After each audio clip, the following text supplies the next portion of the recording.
On the day after Ash Wednesday, the second day of Lent, I was prompted to begin a new Lenten discipline.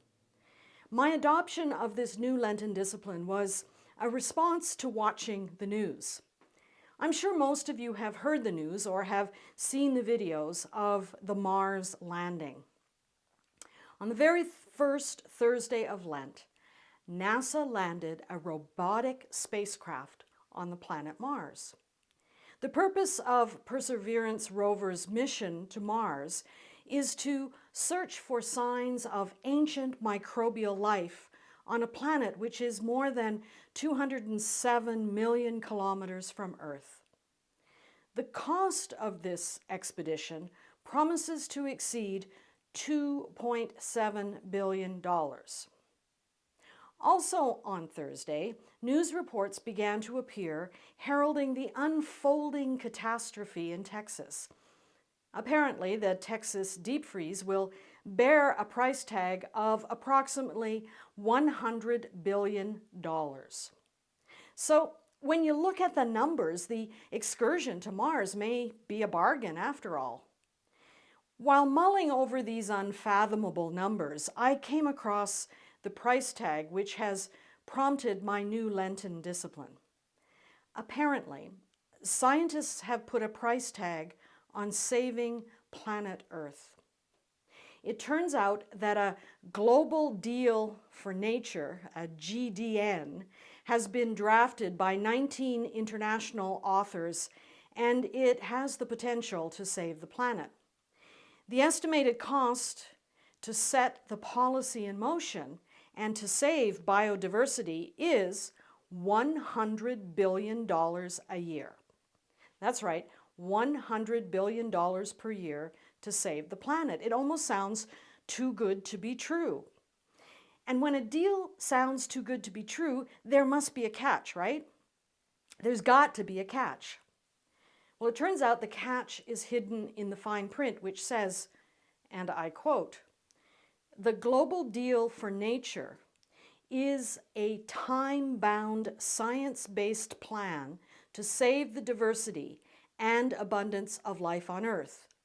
Without the Global Deal for Nature, the goals of the Paris Climate Deal become unreachable. Worse, we face the unraveling of the Earth's natural ecosystems that sustain human life. Achieving the milestones and targets of the Global Deal for Nature is the best gift we can offer to future generations, an environmental reset, a pathway to an Eden 2.0. We must seize this hopeful pathway." Unquote. Did you spot the catch? Time. It will only cost $100 billion a year to save the planet if we begin today. After today, the cost will just keep going up and up and up. It's so much easier to convince people to sink billions into looking for an ancient microbial life form on Mars than it is to convince people to invest in saving life on this planet, which we call home. Annoyed and dismayed, I shut down my news app and I resolved to adopt a Lenten discipline to help to enlighten me on this strange journey that we are all on together. Now, if you listen, you should be able to hear my new Lenten discipline.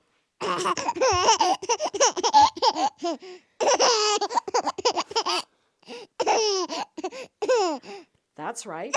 I have taken a vow to listen to the sound of babies laughing every day during this season of Lent. For I am convinced, dear sisters and brothers, that the sound of babies' laughter is the only way I can confront the challenges of this most challenging of Lents.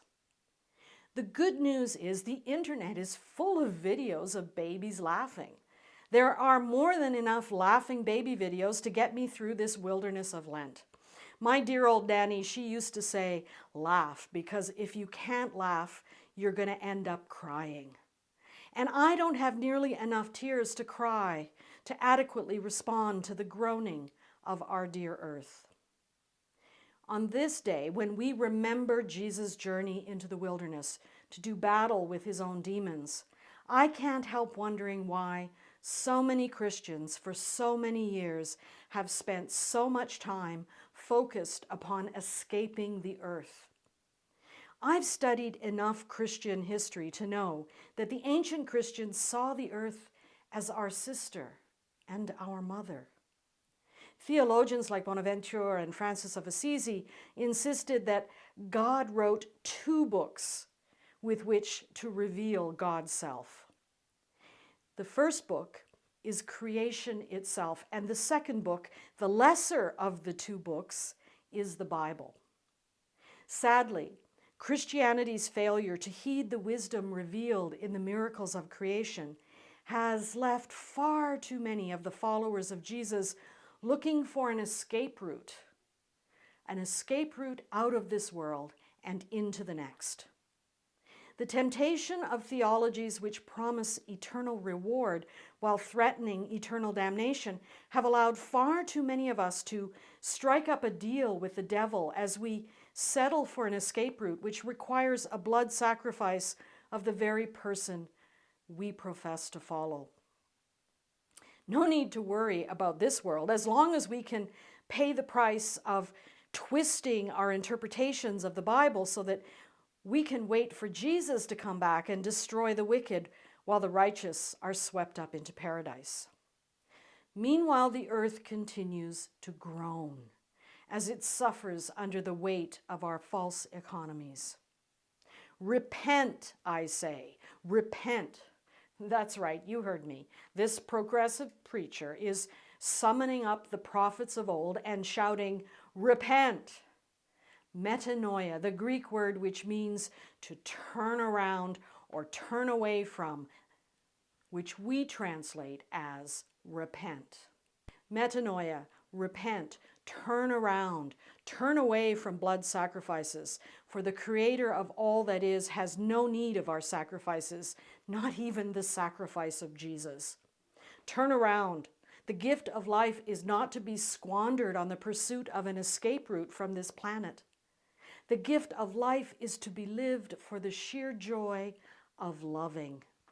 For far too long, we have turned away from the revelations of the Creator's first book in favor of feeble interpretations of the second book. Creation is telling the glories of God, while we store up treasures for ourselves as if we could ever contain the miracles of creation in our storehouses. How could we fail to see the beauty of the earth? Listen again to the words of Saint Teresa of Avila, who declared, "Just these two words God spoke changed my life. Enjoy me. What a burden I thought I was to carry a crucifix, as did Christ. Love once said to me, 'I know a song. Would you like to hear it?' And laughter came from every brick in the street and from every pore in the sky. After a night of prayer, God changed my life when God sang, 'Enjoy me.'" As we follow Jesus into the miracles of the wilderness, let us repent. Let us turn away from feeble efforts to respond to the miracles of creation by grasping and hoarding creation's gifts to ourselves. The precious gift of life with which we are blessed depends on the blessings of creation. We are one with creation, intimately and wondrously made creatures of the earth. Let us touch her lightly. Let us walk upon her softly. Let us respond to her grace and majesty with generosity and love.